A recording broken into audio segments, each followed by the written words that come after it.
What is going on, guys? It is Daniel Wright, and you are here listening to another episode of Paving the Way. Guys, I appreciate you tuning in today. For all those here in America, I hope you had a fantastic Thanksgiving. Hope you had a fantastic weekend, getting to spend time with family, friends, or doing whatever it is that you wanted to do.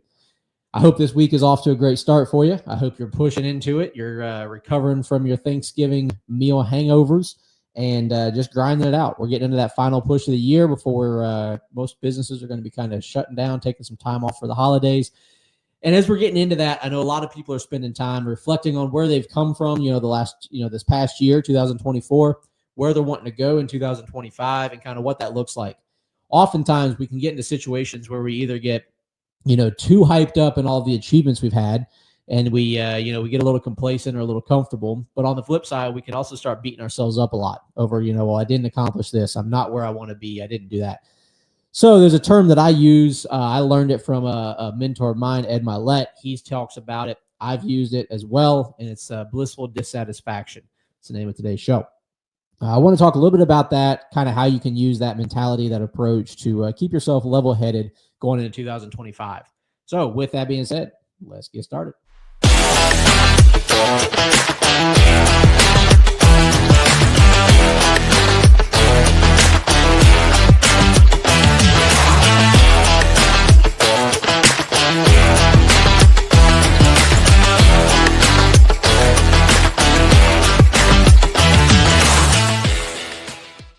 All right, guys, welcome back.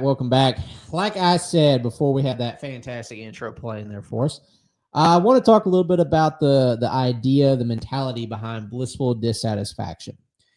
Now, blissful dissatisfaction, it's an oxymoron, right? You're blissfully dissatisfied. You're happy and unhappy. You're accomplishing things but have more to accomplish. And that's the whole point of what blissful dissatisfaction is all about. I think in life, we oftentimes find ourselves not able to balance either beating ourselves up or basking in the glory, and there comes a time where I think you hit a point where you're like, look, why can't I be both? Why can't I be happy and proud of the accomplishments that I've made this far, but still be unsatisfied and desire more for where I want to go? Because we often dive into just one or the other, and I'm guilty of it, right? I've been caught in those times where I'm just griping, complaining, this isn't right, that's not right, I should have done this better, could have done that better, whatever it may be. And then there's other times where I feel like, well, less frequent times, but I feel like I'm just kind of coasting. I'm riding on cloud nine. I'm just floating. Everything's going great. Nothing can get me down, yada, yada, yada. It's finding that balance, that fine line in between where you can keep yourself grounded, to reality and where you're at and what you've accomplished and what you need to do, but also still pushing yourself, also still, appreciating the accomplishments you've had, also still desiring more for what you're trying to accomplish and what you're setting out to achieve. And the term blissful dissatisfaction is, in my opinion, the best description of how to do that. So when I've explained it to people in the past, I say, look, there's absolutely, you should be proud and happy of the accomplishments that you've achieved, of the progress that you've made, of the goals that you've accomplished, whatever it is, all the good that you've done. But you should also still be yearning for more. You should also still be looking for okay, well, where do I need to go next? What's that next thing that I need to accomplish? And for a lot of, people who are highly driven, have a big vision, a big picture of what they're trying to do, it's hard to break that down into small, tiny, executable action items, right? It's just keep pushing more, keep grinding, keep pushing. So for me personally, I take and I look at, our business over the last 8 years, what we've been able to build with that, the platform that we have now to operate on. And something I've learned from my grandfather about, what a business can be used for. It can be used for a lot of things, right? A lot of good things in the world. A lot of good that comes out of this world is founded and started from businesses, because businesses provide livelihoods to individuals. They start foundations. They provide, fuel the economy. We could go down that whole rabbit hole of what a business does for the world and for society. But the one thing that I was taught about what a business can do, which is really a never-ending goal, is impacting people, touching the lives of individuals. When I asked my grandfather when he had his business for years, well, what's the point of all this? What are you pushing for? You live a great life. You can kind of do what you want. You've got a great company, a great team, so on and so forth. And he said, Daniel, it was never about the money. It was never about the team. It was never about the freedom. He said, I just want to impact as many lives as possible. I want to touch as many people as possible through our business. And I've adopted that philosophy, that mentality over the last couple of years. And I can tell you right now, when I'm thinking about looking back over the blissful side of what we've done, man, there is a ton of stories I could tell about the individuals who we've impacted through our business that are now better because of having come in contact with us.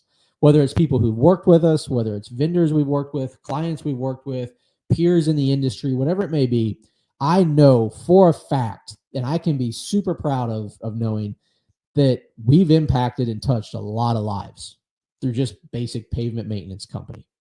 Through just basic things of painting the lines on parking lots, fixing potholes, putting handicap signs up, whatever it might be. We've touched a lot of lives through through what we've done. So that's the blissful side of it, right? Because that's what gives me fulfillment. That's what gives me happiness. I was telling JJ, who works with us the other day, I said, because we're talking about kind of goals and how, 2025, how we need to sit down and kind of have like the planning session, so on and so forth. Why is it that guys like you and I, we can continue to be driven without having a super specific goal, like a super specific target, that it gives us, happiness and fulfillment of, to keep coming back and doing more? And I asked him, I said, well, JJ, I said, let me ask you this. I said, do you get more happiness and fulfillment out of getting a big yearly bonus, a nice commission, a big salary, a new truck, buying the new house, whatever it is? Or do you get more satisfaction and fulfillment out of knowing that you have an opportunity to turn young boys that come into our organization straight out of high school, or, young adults, into grown men in the operations team? Or get to have conversations with the young girls, young ladies who come work in the office or in different realms of our company at a young age, straight out of high school, college, whatever it might be, and get to teach them what it's like to be an adult. And he said, well, the latter for sure. I get way more fulfillment out of that. I said, that's why guys like you and I can keep staying driven and motivated to keep coming back for more, because we have a higher calling and a higher purpose for what we're doing than just the material items. So a lot of the people who lean so hard into setting the really specific goals and the really specific targets, I absolutely agree with them. There's nothing wrong with that, because if you're not aiming for nothing, you're going to get nothing. But where the fulfillment and the drive and the discipline comes in to keep showing up and keep pushing for more, that has to come from something greater. And so when I talk about that with JJ and say, over the last 4.5 years that you worked with me, how many lives have we gotten to really impact and touch? He's like, oh, tons. And I was like, yeah, that's why we keep coming back for more. So that's taking the time to experience the blissful side of the blissful dissatisfaction, right?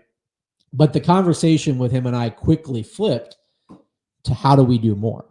How do we grow this to get bigger, to allow more people to come into this world that we've created inside Proline?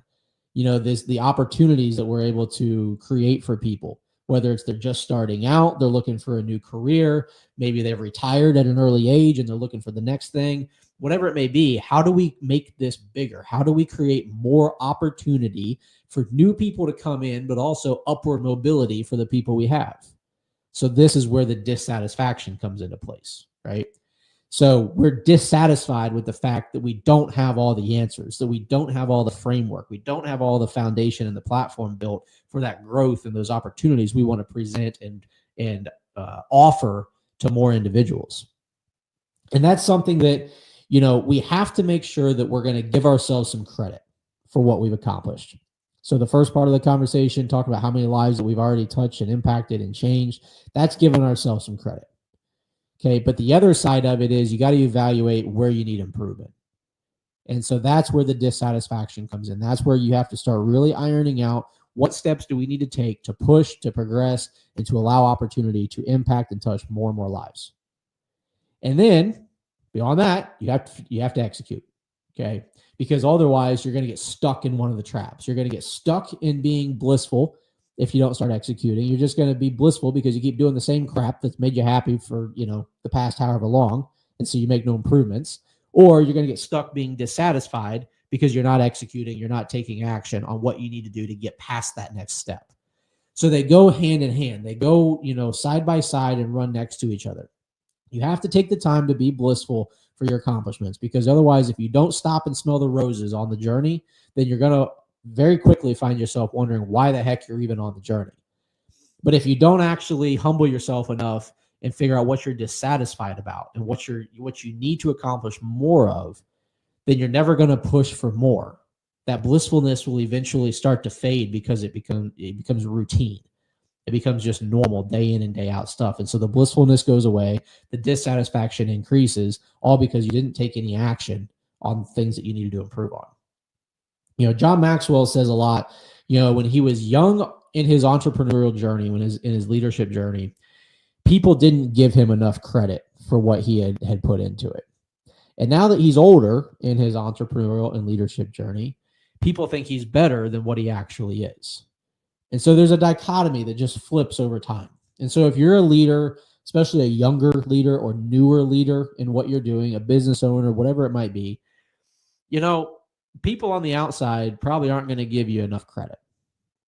This is providing that you're actually somebody worth giving credit to. Okay, so let's be honest with ourselves. If you're grinding and you're pushing and you're doing a lot of things that the people on the outside, the people who aren't in your inner circle, don't really know about, they're not going to give you much credit. But you got to know that you're worth it. You've got to know the credit is worth it, because you know what you're doing when no one else is looking. You know the progress you're making behind closed doors, or the early hours of the morning, or the late hours of the night, when everybody else is just off living their lives. Okay? Because then eventually you're going to get to a point where people are going to give you more credit than what you're actually worth. And I'll be honest with you guys, there's a part of me that experiences both of those on a relatively regular basis. Some people who don't know me well look at our company and our team and they're like, man, you got a nice little pavement company. I'm like, yep, we do. It's nice, But then there's other people who've seen my whole journey and they're over here asking me all these questions, saying, well, how did you do this? Or how did you accomplish that? Or you guys are so amazing at this. And I'm like, holy cow, we're just figuring this out. We aren't as good as you think we are. But then there's always going to be the other people who don't give us the credit for what we deserve. So when you're kind of pushing through these things, when you're evaluating where you've come from this past year and where you're wanting to go into the next year, take note of these items. Be blissful and happy and appreciative for the progress that you've made and where you're at right now, because it's taken effort, it's taken pushing, it's taken drive, discipline, everything that you can think of, it's taken it to get here. But don't forget to continue to be dissatisfied and have more progress that you want to achieve, next steps that you want to accomplish, goals to get to. Because both those things continue to work side by side constantly, day in and day out, if you put them to use in the right way. And ultimately, what the goal is going to be is to have continuous progress, continued blissfulness of the progress that you're making and the goals that you're achieving, but then continued dissatisfaction to always push for a little bit more. Some of the naysayers are going to say, well, Daniel, when's it going to be enough? When's it going to be enough? When are you going to just say, hey, you accomplished enough? And the answer, right? The cliche answer is like, well, when I've touched every life on the face of the earth. And then they're going to be, well, you can't do that. But great, then I'm never going to stop. So if you have a goal and a reason and a push and a drive and a why big enough to keep that momentum going, you have to lean into it and never find yourself fully satisfied. Because once you do and you let the foot off the gas, the momentum stops. And it takes a whole lot more effort to pick back up the momentum than it does just to keep it going. So always remain just a little bit dissatisfied, but make sure to take some time and be blissful for the accomplishments and the achievements that you have under your wings. So guys, I hope you have a great rest of your week. I hope you're pushing into the end of this year strong.